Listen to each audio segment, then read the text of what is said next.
Welcome back, Mr. Adewale. Thank you very much for coming back on the show today. And we'll just take off from where we stopped last week.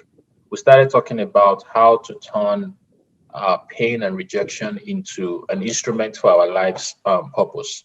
And we said we wanted to try to, talk about that a little bit more because we realized that many of us, many people have some form of pain, some form of rejection in their lives in our past. I mean, it could be rejection from family members, rejection from church members, it could be rejection from parents, rejection from our children, even rejection Mm. from a workplace. You got fired. So there is some form of pain, some form of rejection in most people's life. Sometimes we find it difficult to turn it around into an instrument of our lives purpose, to use it as a propellant into our future. The question is, how do we, because you are someone who did that, you turned, Mm. the pain, the rejection of your life into a propellant into your future. How do we do that? What are some things that you can tell us about how we can really, do that and not get bogged down by pain and rejection?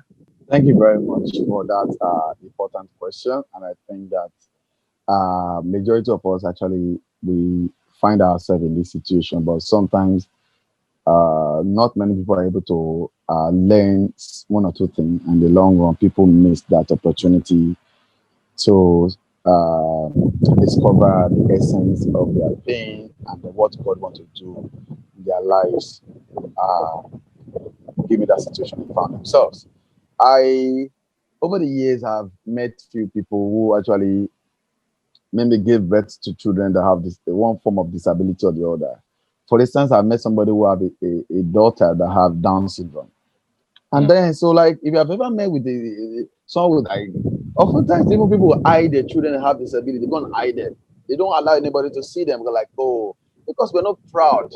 Nobody's proud of their challenge. Nobody's proud. I say, oh, this is what I have. This is my son. This is my daughter. Like, no, no, no, because we want to look good in front of everybody. And purpose is not about looking good. mm, Purpose, no, no, no. Purpose is never about looking good. It's about what God wants to do in your life. So purpose is not like okay, your appearance. mm, What purpose is about is the appearance of God's plan in your life, and you what you do with it. So I've seen people who have children with one form of disability or the other, and eventually they founded organizations that now help to support other children, mm, other parents, other families that have children that have such challenges. For instance, maybe a child that have a Down syndrome now, like for instance, the person who founded Down Syndrome Foundation in Nigeria has a daughter that have Down syndrome. And do you know how many children living with Down syndrome in Nigeria have benefited from what she has been able to, bring forth? She could have like, oh God, she could actually whine, like complain, like God, why did you give me this child? Or probably just lock the child behind the door. But today she is giving those children voices. She's giving the parents of children who have disability opportunity to believe in the mm, ability of their children, even though they have what they call disability. So providing empowerment. So it's very key that we do not waste moments of pain. We do not waste moments of rejections. We do not waste moments of our life challenge because in those seasons or in those periods, God is glorified.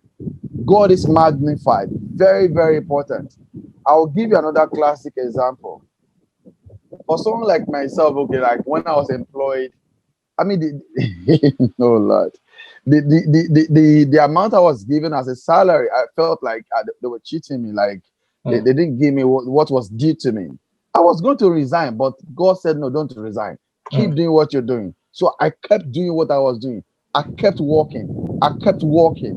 Do you know in the long run, God started opening my eyes to other things I can do to be able to increase my earning, my income. And then mm, that way I was able, but beyond the income, what mattered was my attitude. The question is when you are in pain, what is your attitude?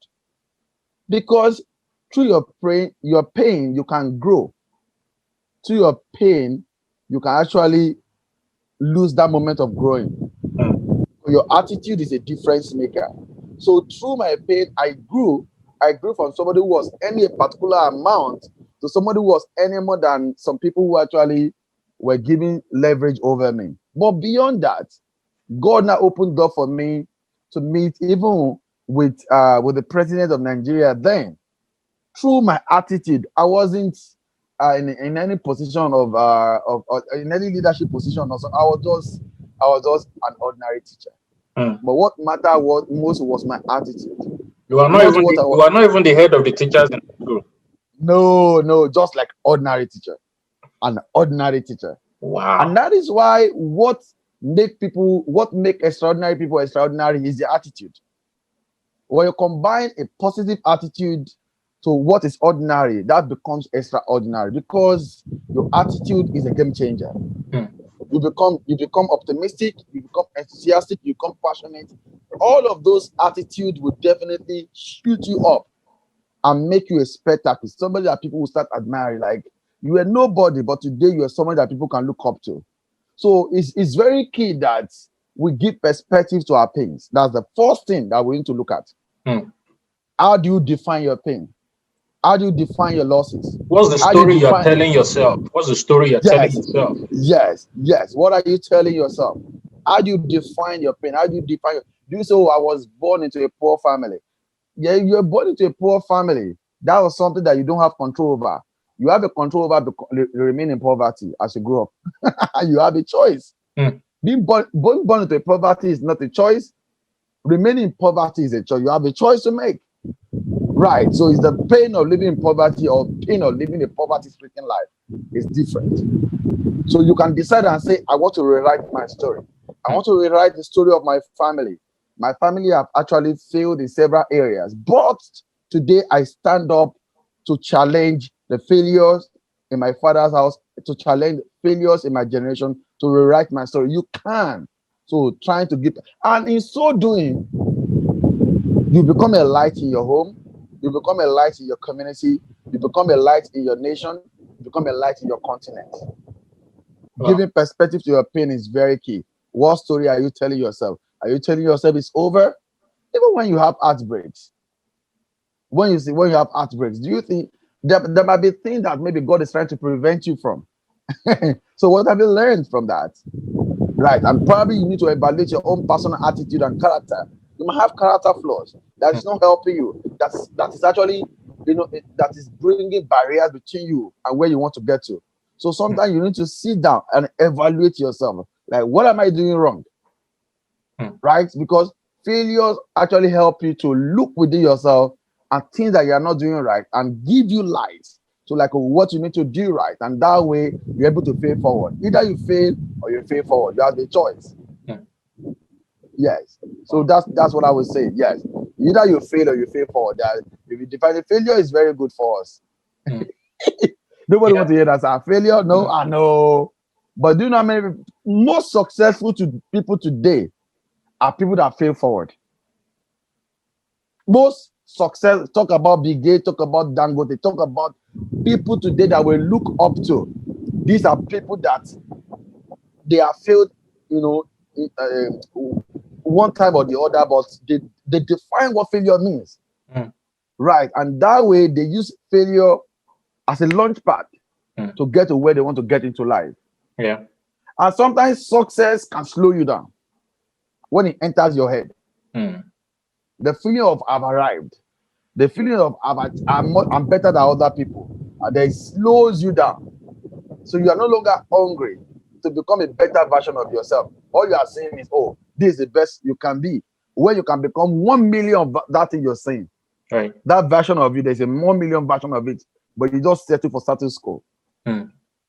Yeah. And excuses and trying to avoid excuses is another thing. Our pain and our rejection is never an excuse in God's eyes for not becoming what He wants us to become.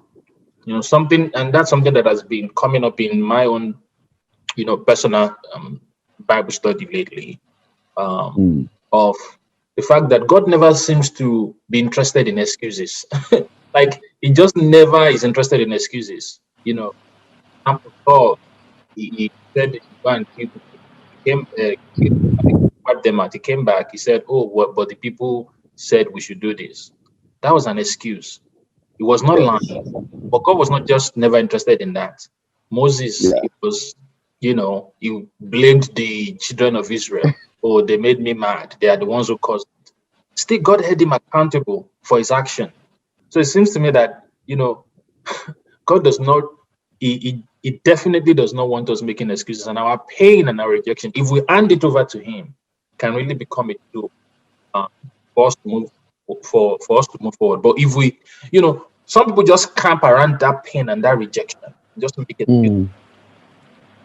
I think what you're saying is valid and very important.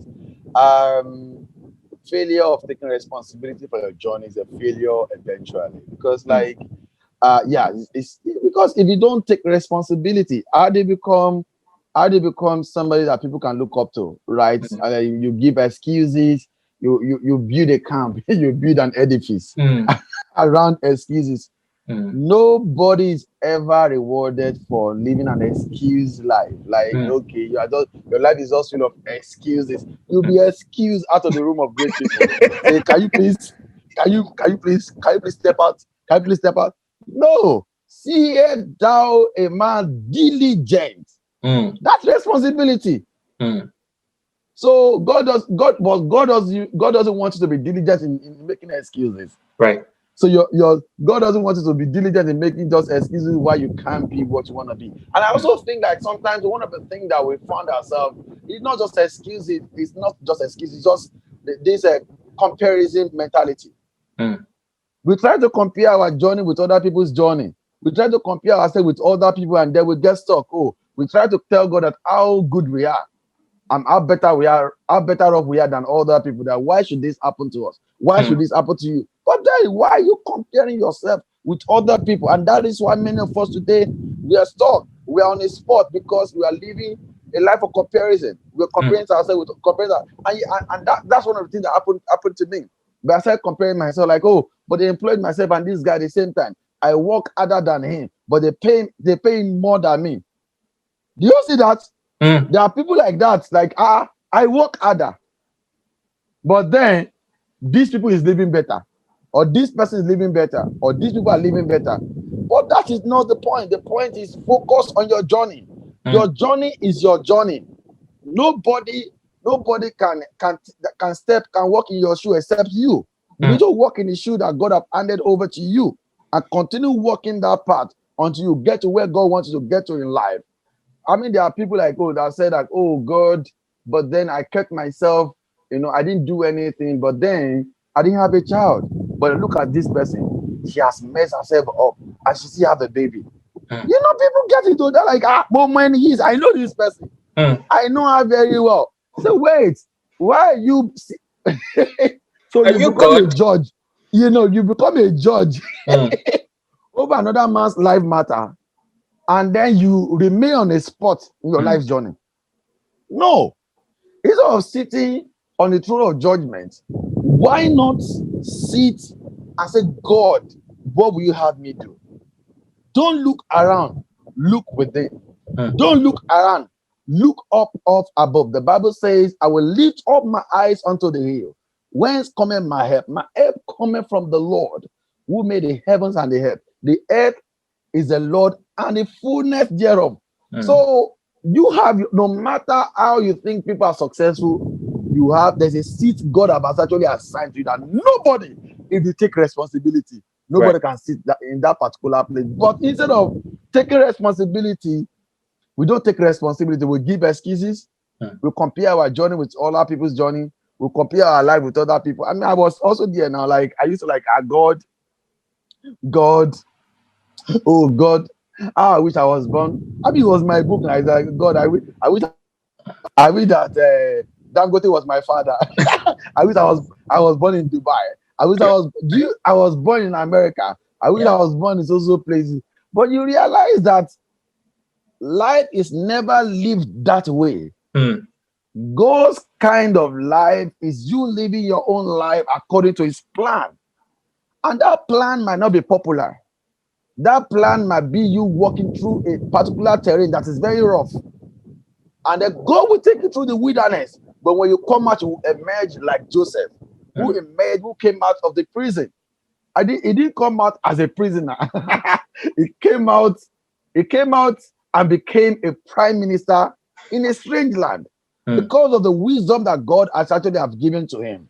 The question is, how are you comparing yourself with other people's journey? Are you comparing your own journey with other people's journey?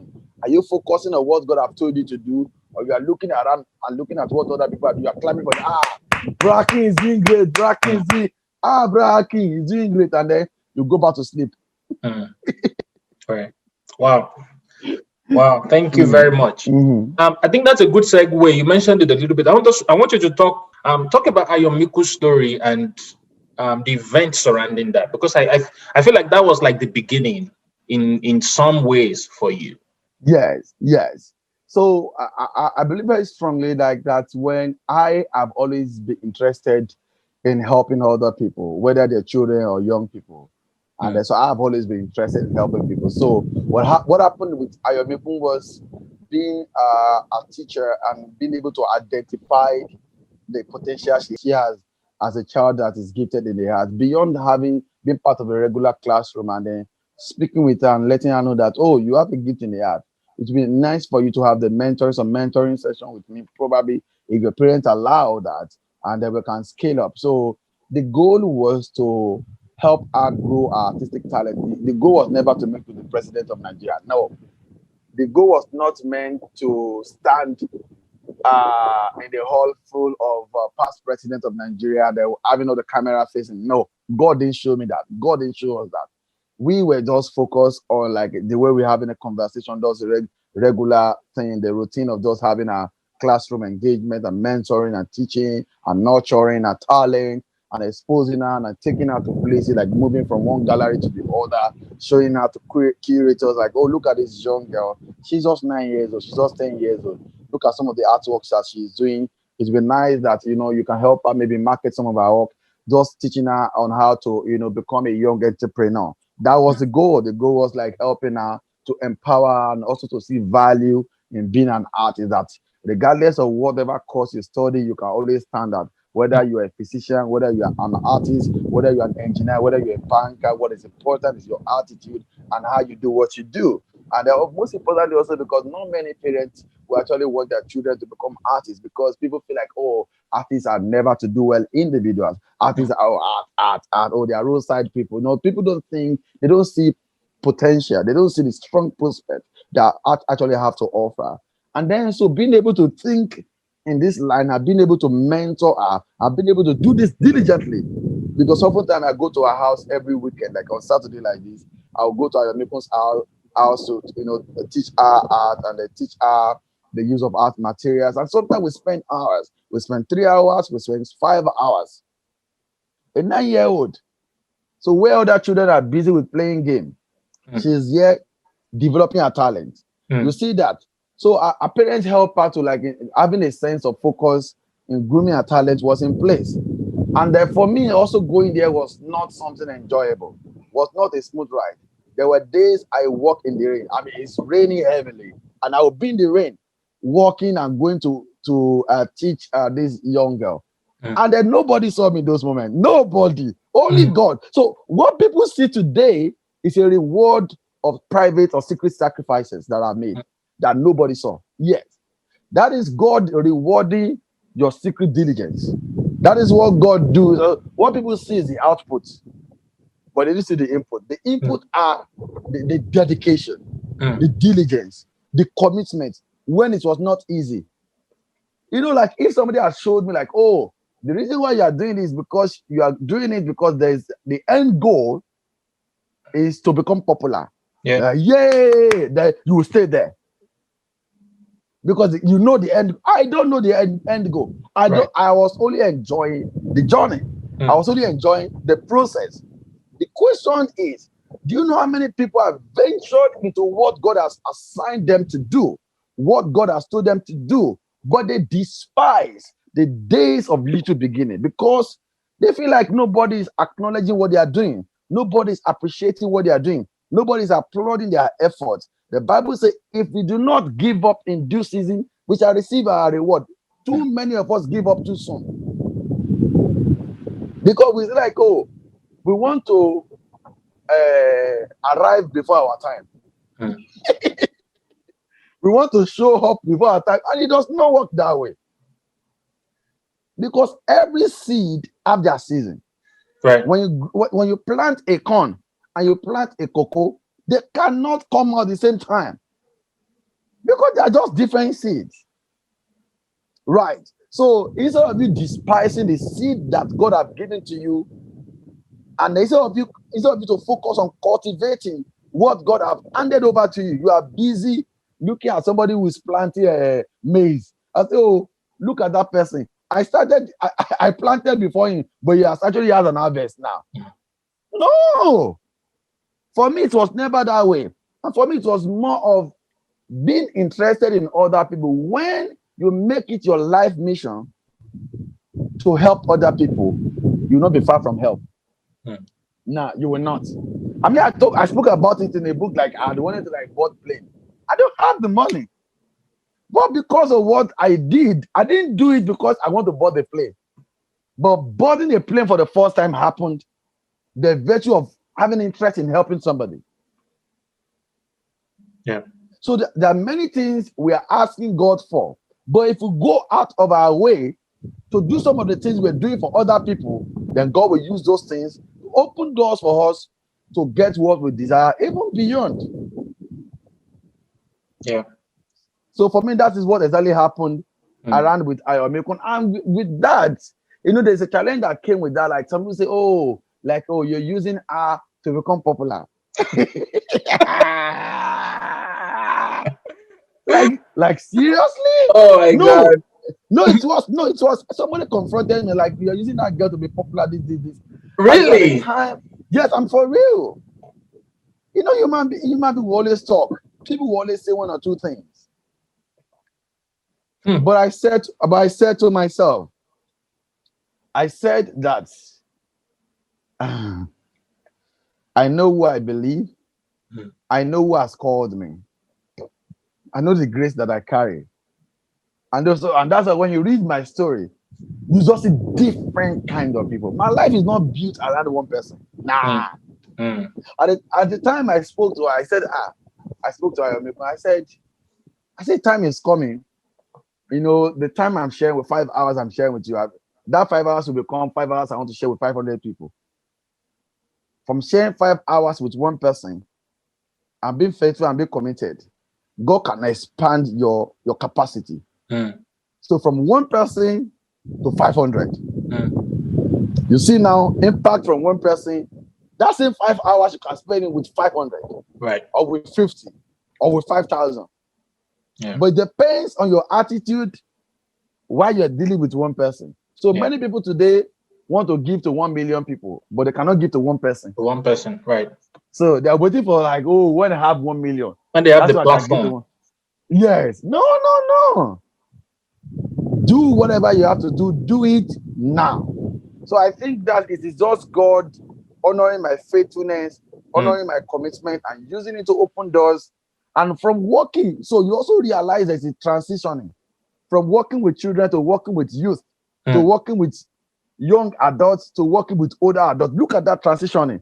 So somebody can look and say, oh, Kunle, there was a time they used to come here, babe away. But today, do you know, I work with different people. Right. So it's not just about working with particular population or categories, but God can expand your reach. Right. Depending on how committed you are and how faithful you are in what He has committed to your hands. Yeah. What is Ayomikun doing these days? Are you still in contact with her and her parents? Yes, I'm very much in contact with the prayer. I think she's about writing her final year exam as a secondary school student, and the last time I heard from them, she said she want to be an artist. I think the siblings and the older siblings went to Communal University, and but then Communal University does not offer fine art. So I think probably either she goes to a polytechnic or a university where art is being offered. And then she doing some of the illustrations and some art that she's still working on. But the fact is that being able to transition from primary school and growing our talent, and also later on realizing that there's a career path for her. For Mm-hmm. me, that I think that is very key. Which is, I mean, it's very rare that you think parents will allow the children to pursue a career in the art. It's very, very rare and Yeah. very, very difficult. Like, Yeah. how will you survive? That's the question that we ask you. How will you Yeah. survive? How will you eat? Does Nigeria actually appreciate art? So there are so many questions that we ask. I think some parents should stop asking wrong questions. Why are you What asking? question should they be asking though? God, what will you have my daughter do? Mm. Stop asking question of prosperity. Start asking question of purpose. Because the discovery of your daughter's purpose is a priority as a question of prosperity. How will she feed? If she pursue a God's purpose, she will never lack. Mm. Never, never. So we try to look at the economy. Oh, Nigeria is not ripe for art. Wait, who said that? It's not right for us. It's not Okay. ripe. So like, well, how will you survive? The question is not about how will you survive. The question is, God, what will you have my daughter do? Mm. And the prayer that God will open her eyes. Let her be a better person in whatever she has chosen to do. That should be your prayer. Your prayer is not to confuse her journey. Mm. Do you think we need to like your story, for example, how at least you've been able to turn this into a viable career? Do you know other people who have been able to do that, who are artists, either in creative artists or writers and things like that? And do we need to do a better job at telling your story, your story, and people like that who have been able to made a life out of being an artist? Do we need to put you guys more out there so that people can be more convinced that it is actually possible? Yes, I think through storytelling, parents will start realizing there's more to art than what they know or what they've been told or what they read. Most importantly, being able to hear someone like myself speak or read about myself through my book, I think that way it will be a light for many parents who are still in the dark room of life and Mm, trying to understand what benefit is art to the economy or to their life, to the children career, as it were. mm, So I think being able to tell us, so I mean, someone like somebody told me, said like, you are one person that made me, you gave art a redefinition. Is it not that final that we do that? We do that. I mean, and then you now made it one like look like something very important. mm-hmm, mm-hmm, Like, so you made it look like that is God shining light on what you do. mm, So that is God shining light. So when God shines light on what you do, what looks like ordinary become extraordinary. yeah. Because there are other people who are doing the same thing, who are getting the same result. But when God's light shine on what you do, you get an extraordinary result. And then Mm, people are like, but it's the same thing we are doing. But the question is that there's God's hand on your all right, life. all right, And so that's what distinguishes the spirit of excellence, the right. spirit of grace, and the spirit of God on your life. So makes you a different person, or a different man. Yeah, I really don't want to dismiss the concerns of parents who are like, Nigeria is not ripe for artists. How are you going to feed? The question is, what is Nigeria ripe for? I'm sorry. Even the engineers and the doctors and the everything that we are pushing your Mm, children to go and do, we see those who have those degrees who are not gainfully employed, who are mm, underemployed. So mm. really, I think your answer is very, very on point. Ask about what would God have your children do? And Yeah. then God is then able to perform it. Because if you push them Yes. to be doctors, they can become miserable doctors, and there are many miserable doctors. There are many miserable engineers. But the I, but the I but the economic question is still quite valid, though. It's still yes. valid. That how are you going to put food on the table? So let me speak. So we need to look at the concept of faith in our life's journey. Because if our life is based on the economic report, then we will never prosper. Hmm, We will not prosper because our life is conditioned by what we hear from the media. Media will always tell us there's a difference between fact and faith. The fact and figures are there that, oh, there's a recession. Now there's a recession, and then how are we going to survive? But faith gives you revelation to survive and prosper in the midst of recession. So I don't know whether it was Joseph or someone that wanted to go down to Egypt, and God said, "Do not go down to Egypt." Whether it was Isaac, I don't know. And Bible said that that person walked in that land and he prospered. But he thought that maybe by going to Egypt, he will become more prosperous. But God said, "Okay, there's prosperity in Egypt, but even where you are in the midst of famine, you can prosper." So what is important is the revelation. For the just shall live by faith, not by fact and figures, because fact and figures will give you fear. Facts and figures will put fears in your mind. How am I going to make it? How am I going to survive? But faith will give you light. Faith will give you revelation. Faith will make you relevant where other people are struggling. And that way, your God is glorified. And they will come and ask you, how are you doing it? At the same thing, we are all in the same critical condition, but it seems like you are not affected. 3 Hebrew men were thrown into the fiery furnace fire. The Bible said that even people that went to throw them there were slain by the fire. They didn't enter the fire, but they died by the heat of the fire. But the people that not entered were not burnt. Can you beat that? And then, because the king commanded that everybody should bow down and worship the statue, and this guy said no. So every other person bowed down. But because these guys refused, so they did not live by the decree of the king. They live by the decree of the king of heaven. And there's when they were thrown into the fiery furnace of fire, the Bible said the fourth man appeared. The Bible said that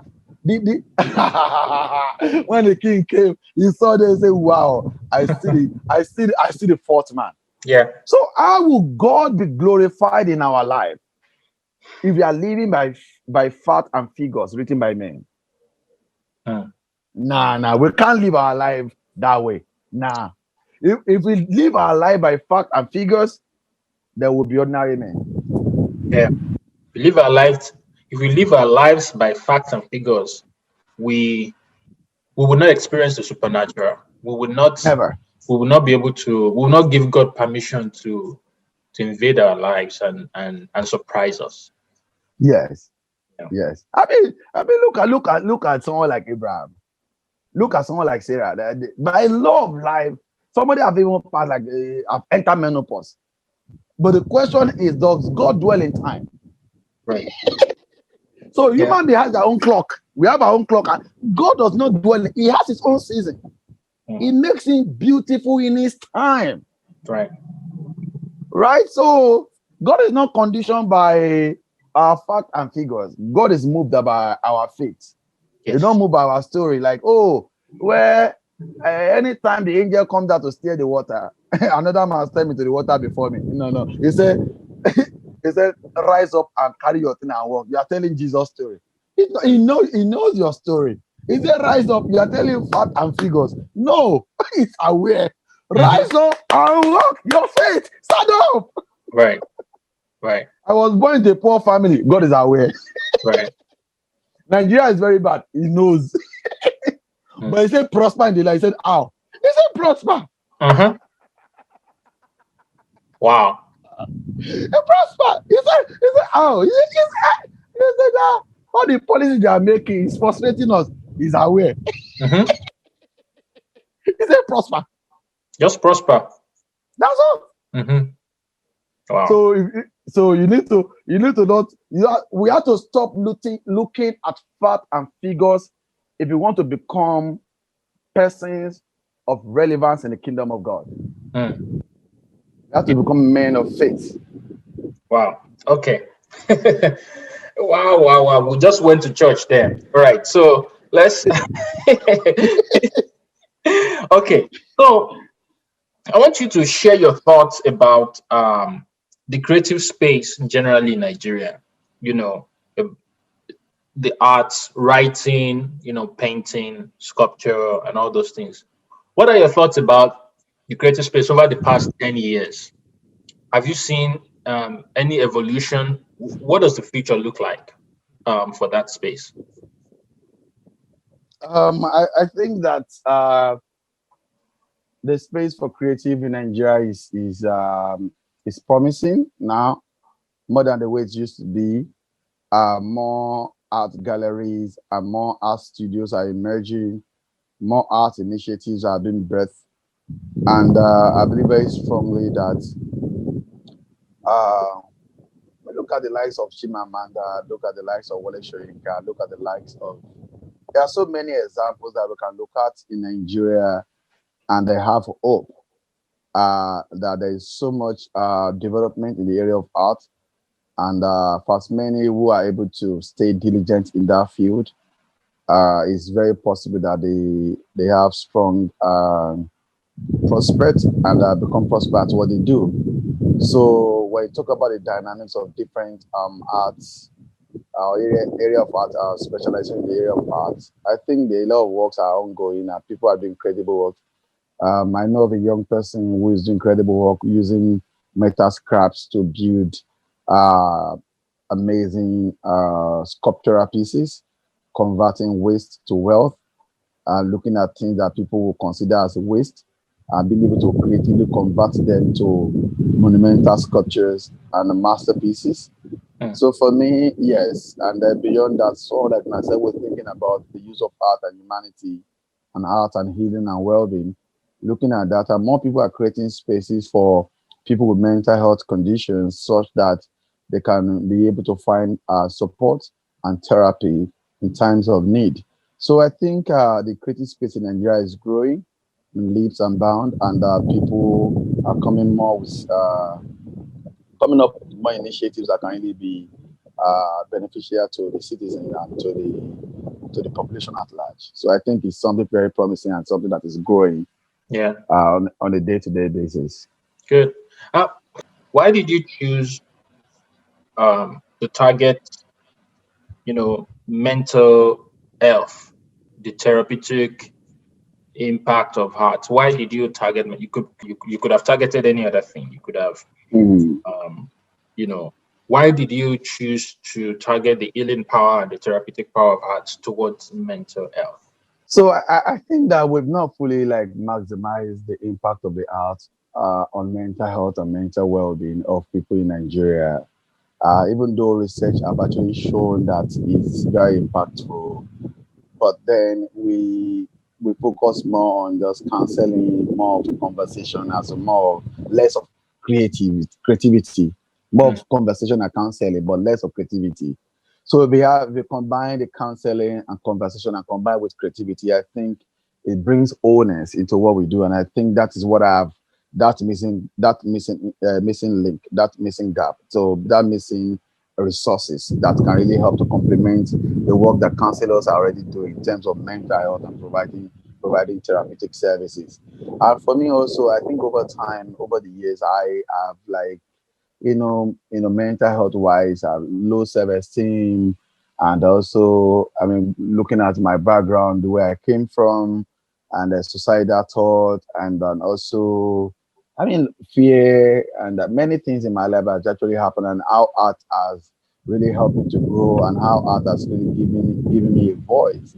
So, mm, mental health wise, art has really benefited me. So the question now is, how can I give back to people who probably institution I found myself? How can they benefit from my experience and expertise? And mm, that is why I decided to like, okay, I have tried this. This has worked for me. This has helped me in my life journey, and that is why I'm a better person. If it has worked for me as a medicine, it can work for you, and it can work for more millions of people who are actually able to engage in such therapeutic processes and therapeutic engagement. So that's one of the reasons why I decided to start exploring the healing power of the art, and also for people who have mental health disorder or conditions. And also, like I said, this is like a road less traveled in Nigeria. I mean, mhm, you can almost count how many artists are working in mental health spaces, and then mm, you can always count that. So I'm someone that I love asking questions. Like, if everybody is walking towards a particular path, I start asking questions. Why is everybody moving in the same direction? Why? mhm, Why? Yes. Why is everybody? Why can't we do what we do differently? Right. So if everybody is doing the same thing, then how can we say we are creative? Mm. We might be doing the same thing, but how are we doing it differently? And Mm. how can we take what we do to alternative spaces where those things can become beneficial to other people? For instance, during a particular administration in Lagos State, a lot of murals were done. Murals like painting of bridges, painting of the environment. But do you know that throughout that administration, they never did anything in the hospital? Mm. I didn't see them do anything. I was like, so with millions that have been spent, how Mm. many people actually pay attention to the painting under the bridges? People who are tired, Mm. people who are fed up with the stress will not even allow them to notice the painting on the Mm. walls. But if you take those paintings, you do them in the hospital, do you know how many lives will be touched? Do you know how many lives will be impacted positively? So I was like, so who is advising this administration? I was asking myself. Mm. That's the question I'm asking. Yeah. So that's part of the thing I'm talking about, like a road less traveled. And I want us to talk about sacrifice too, because that's that's a significant theme of your life story too. In fact, you mentioned in your book that it's one of your secrets to success. During Yeah. your NYC, I thought the some of the strides you made as a youth copper, helping the missionary and all of those things. I want you Yes. to talk about the role of sacrifice in your life story and how can we better incorporate that as a value in our lives. So I think so. For me, I one of the things I live by is not life is not about what you want to get, it's about what you want to give. And that's what how I live my life. Like sometimes it's not how much you want to get out of life, it's how much you want to give from your own life to other people. Being a river that always give and give and give. If you're a river that give, you will never be stagnated. You will continue to flow. You will continue to flow. And I think for me, like I said before, like sometimes the willingness to help other people is just something that is a drive that I have. Like, okay, if I have an idea that can benefit you, I want to share it with you. And then when you share with others, you never lose. You don't lose your light. A candle does not lose its light by lighting other candles. You become bright. You shine brighter, Mm. right? So I think it's very important. And then in so doing, sometimes we don't need big degrees. We don't need big certificates to do good. So Mm. it's just sometimes it's all about sharing our resources, and our resources might be time. Just spending time, just talking to somebody. Sometimes some people just need somebody to talk to. Why not be that person that they can talk to? And that's it. So it doesn't mean that you have enough time.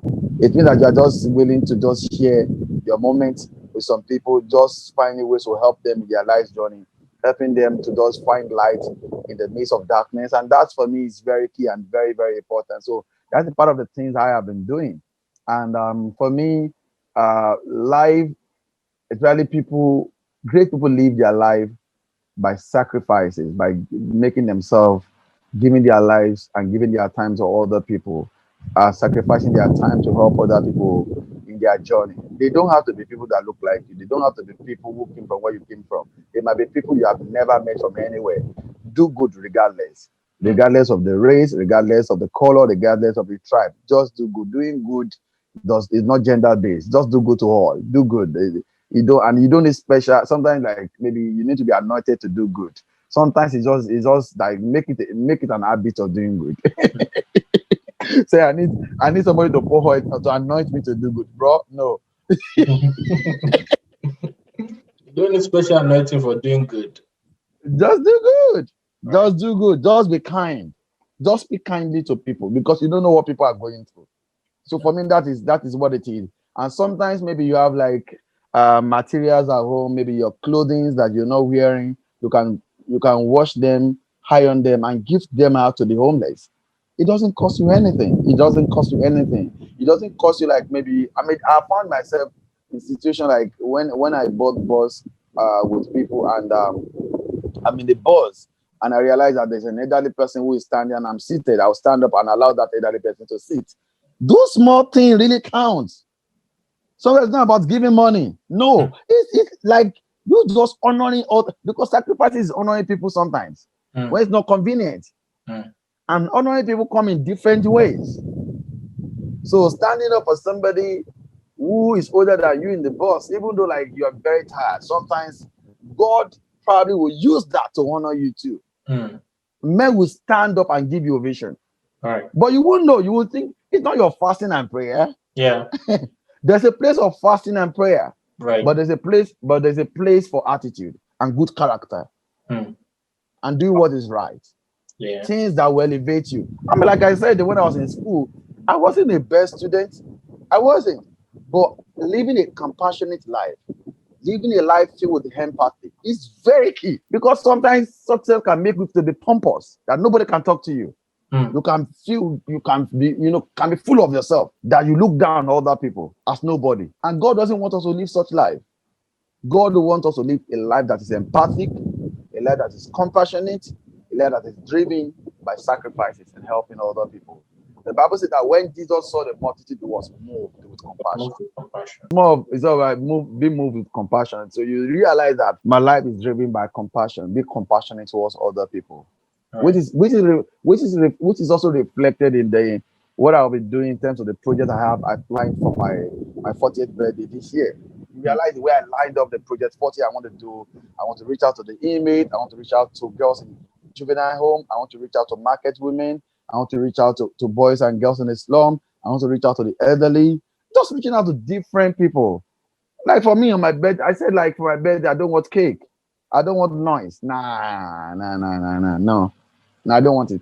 And I'm very intentional about my intentions. Very, very deliberate about what I want to do with my life. I'm not saying those who are making noise are not doing what is right, but our values are not the same. Right. Maybe we'll make noise for the 50th.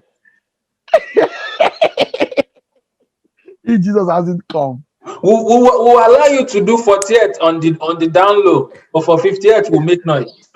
Okay. Like I that's that.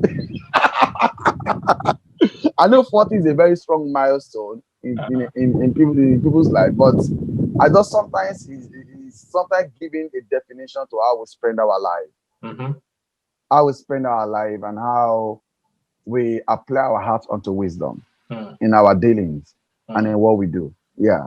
I want to ask about the role of mentors in our lives. Many people, especially in Nigeria, would say, okay, there is nobody that, a mentor is typically someone that has gone ahead, has walked the path you're trying to walk. And they look around and say, oh, there's really nobody around me that looks like where I want to be. There is nobody around me that is, has the stature or whatever of the place that I'm trying to get to. What do you say to such people? And what has been the role of mentors in your life? And how do we go about finding mentors in an environment? Okay, so I think that's an important question. Just like you don't go to the Olympic as an individual without having a trainer of a coach. No. Even the world champion. I mean, look at Anthony Joshua. It's just someone who's coaching. He's a world champion, but he's need a coach. So no matter how accomplished we are in life, we always need a guide. We always need somebody who is there to just give us that edge, just give us that information, just give us that life, just give us that leadership. So for me, I think that sometimes mentors can be sourced for virtually. We can't say like giving an excuse like, oh, nobody. No, Google is your friend. Google is your friend. What are you doing that you think people are not doing around the world? Type it. To start looking for people who are working in the field you find yourself, who have really done way better of, and then you want to work in the same path with them. Then find out what they're doing, find out the resources they're using, and try to start reading or studying what they do, and stay there and stay committed. By default, one day you will definitely find somebody you can meet in person who actually is doing the same thing you actually want to do, always doing way better of. Yes. So it's not an excuse that, oh, well, I've not found anybody. The question, have you explored? Have you explored Google? Have you explored that medium, digital platform where you can be able to connect to people who have gone way ahead in the same path you want to walk? I think they are enough. Yeah. So Don't give an excuse. I say, well, the reason why I am like this because I never found any mentor. Have you searched for enough? So I think that's one of the things we need to look at. So for me, mentors have really played a critical role in my life in terms of even development of the art in medicine program. I realized that even in my journey when we started my organization, Tender Art Nigeria, there are some prominent Nigerian artists who really encouraged me, who supported me, who were there, who said, "I only we saw what you're doing. This is incredible. This is good." And they might not be able to provide the materials in the area of using art as a form of therapy for me, but their words of kindness, their support was actually very important in that it's actually helping me to push ahead and forge ahead in what I do. And in so doing today, many of them look at me and say, Kunle, we're very proud of you. Sometimes a mentor does not have all the answers to your questions, but they are looking at how you are doing what you're doing. And often words of advice, words of comfort, and words of encouragement actually carry play an important role in your life as an emerging leader and as somebody who's evolving and becoming somebody who's going to become someone who's going to become an important person in life. So your mentor does not really have all the answers to your question, but then sometimes your mentor might be somebody within your age bracket. It doesn't have to Yeah. be somebody who's way older than you. Two, your mentor might be somebody who is younger than you. So age is no barrier to learning. Except you are a proud person who like, you can't teach me anything. Anybody can teach anybody anything, regardless of their age. Nah.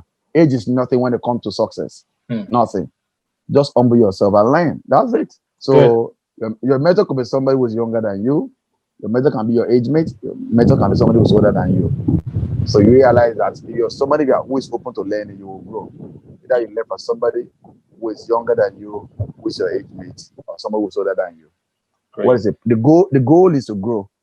The goal is not to start measuring who is older than you. Who is not. The goal is to make progress, Yes, to to grow. advance towards your goals. Yes. Yeah. Yes. Hmm. That's Awesome. it. So I know that in your book you also mentioned some of the challenges you had early on when you started Tender Arts Nigeria. You felt snubbed, you felt unsupported. Yes. You couldn't get grants and things like that. But now it Yeah. seems like the grants are flowing in. Nah. Not So not what? always. Yeah, but what do you tell someone who is just starting out an organization, an initiative in Nigeria, and is looking at, okay, how do I secure sponsorships from like foreign missions? How do I secure partnership with prestigious organizations? I I suspect I know your answer to this question, but I will ask anyway. What do you say to what do you say to such a person? I will say that number one, what have you done for yourself? How have you supported what you're doing? Now you're asking somebody to come help you carry your load. How much of your effort, personal effort, have you put in what you're doing? So sometimes people want other people to help them, but they've never even helped themselves. So in so doing, for someone like myself, I was spending my personal money, my salaries, on doing community projects, and even till now, sometimes I still spend personal money. But what is important is you need to use what you have to get what you want. You need to use what you have to get to where you want to get to. You need to use what you have to get people to notice you. Sometimes people will never notice you if you have never utilized what you have. People will only come to support you when they have seen that you are making progress, right? Not while you are in the process, Mm, but when you have made the progress. Now, nobody comes to when the gold is actually seeing the furnace. No, mm, people come for the gold when it's finished as a mm, product, not mm. what's in the furnace. So and then so when you're in the furnace, don't expect accolades. When you're in the furnace, don't expect, you might not even find out the support. But the furnace actually will refine you, will make you somebody that will be sought after if you're able to endure the process of your becoming. Your Mm. becoming will require sacrifices from you. Your becoming will take a lot of things from you. But if you're able to give all yourself to what you do, be rest assured that with time, God will send people that will come to support you in what you do. They will notice what you do and then they will come to compliment, they will come to support, and they will come to actually give a helping hand. I mean, apart from even money, money is not everything, right? I've seen people who volunteer their time in our programs. People who are like their boss in what they do in their own personal field, but then they are moved and inspired by what I do and what we do in my organization, right? So the question is, are people inspired by a journey to join? So I mean, just look at this. So if people are not inspired by, are you inspired By to what join you are yourself doing. by what you're doing? Are you? Right. So you are not inspired. So how do you think you want people to support you? Yeah. Wow. Awesome. Do what will inspire you, that will inspire other people to join you. Yeah. Yes. Awesome. Do you think your story of transformation is still possible in the Nigeria of today? Your story of transformation, I would say, began about 10 years ago. Nigeria was much different then. So someone might say, yeah, 10 years ago, yeah, maybe Kunle's transformation story is still possible. But in Nigeria of today, it's probably not possible. Is that the case? Now, so one of the things you have to realize is that before I was born, Nigeria was in a particular state, and there were people that had worse scenarios, and then they emerged, and today we're reading about them. Some people have to sell firewood to go to school, right? So there are people that actually went through the tunnel of hell. That was way, way before I was born. And then so change, what is constant is change. Change is the only constant thing, regardless of what time of life we find ourselves, is that change is possible. Regardless of what time we find ourselves, change is possible. If we're able to apply ourselves in terms of being resilient, being courageous, we'll be able to emerge and soar about whatever life challenges that comes our way. Whether people were born into poverty or they actually failed in one way or the other, is that anybody can thrive if they can try, regardless of the time they found themselves. So what I'm saying is, what is constant is change, and if it happened to me, it can happen for other people. Wow. God is not partial. Other than Project 40, what other plans do you have for the future? Just continue powering on with Tender Arts Nigeria? Yeah. So the only plan I have for the future is to enjoy the process. I'm not worried about the future. I'm worried about what I'm assigned to do now. Right. Enjoy the journey. Just enjoy the journey. God is in the future, but I am in the now. What am I doing now? Right. So sometimes in life we worry about the future, that we lose the art of being responsible in the present. We just sleep, but like, okay, you are waiting. The future you are waiting for is the now. Right. Because the summary of what you will become is what you do today on your day and your routine. What you do every day, the summary of your becoming. So, and then many things will not be revealed to you if you don't do what you are assigned to do today. Not many things, you won't see them. Because each task God gives to you, if you're able to complete it, then He opens your eyes to another task, bigger. And that's what people start seeing, those big tasks. But the one you're doing now, they're not seeing it. Being faithful, being committed, and be staying true to yourself. So for me, I have the only plan I have for the future is just enjoying the journey, enjoying the process that God is taking me through. Right. So for those how can we be a part of Project 40? For those who are interested in becoming a part of Project 40, you said it's quite involved. How can people listening, become a part of it? People can be part of Project 40 in many ways, by purchasing my book for inmates and also for girls and boys in correctional homes at a discount of 50%, which is like 2,500 naira in Nigerian currency. Also, my plan is also to reach out to market women that have children in high school, such that, even though they are in secondary school and their mothers are local market women. Of course, my mother was once a local market woman too, but never had the idea that his son would become somebody in life. So anybody can become anything. But I believe very strongly in the power of storytelling. When people are able to read a book written not by a white person, but somebody that looks like them, and while reading the story of that person, they see themselves and they find light for their journey, and they are able to become whatever God wanted to become. And beyond that, also, my plan is to gift 40 art kits to 40 kits on hospital admission. So for children who are on hospital admission, while they are going through medical treatment, they can actually use art, art as a form of personal coping mechanism. So to be able to give them, like, instead of party packs, they just drink and eat cake, and then after that they go to toilet, and that's it now. So so being able to use art to support themselves are things that they can do. So I believe, so whoever is moved by this can really join by just sending a message to project40 at kunleadewale.com and say, okay, I would love to be part of this, and this is what I want to donate, this is what I want to do. So basically that. Yes. Send an email to project40 at kunleadewale.com. Yes, that is it. Well, I cannot recommend this book enough.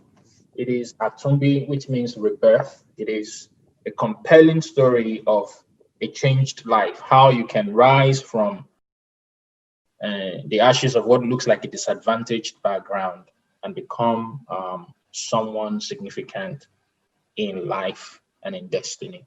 So I'm going to put a link in the description below where you can get a copy of the book, but I cannot recommend it enough. So thank you again very much, Mr. Kunle Adewale. This has been a very, very inspiring conversation, and I hope it will be as compelling for our audience as well. Thank you very much for coming. Yeah, thanks so much for inviting me to join you, and I hope that people are able to find light for their journeys by watching this broadcast, and most importantly, know that God has a purpose for you, a purpose that is bigger than your pains. Your focus, not your pain, your focus is your purpose. Stay there and become all that God wants you to become. God bless you. Awesome. Thank you very much, sir. Eshigo. This has been good. All right. All right. So, if you would like to make Jesus the Lord of your life, please say this prayer with me. Heavenly Father, I acknowledge I am a sinner, that Jesus died for me, and that you raised him on the third day. Please forgive my sins. I accept Jesus as my personal Lord and Savior. Amen. Thank you very much, and I'll see you on the next one. Bye-bye.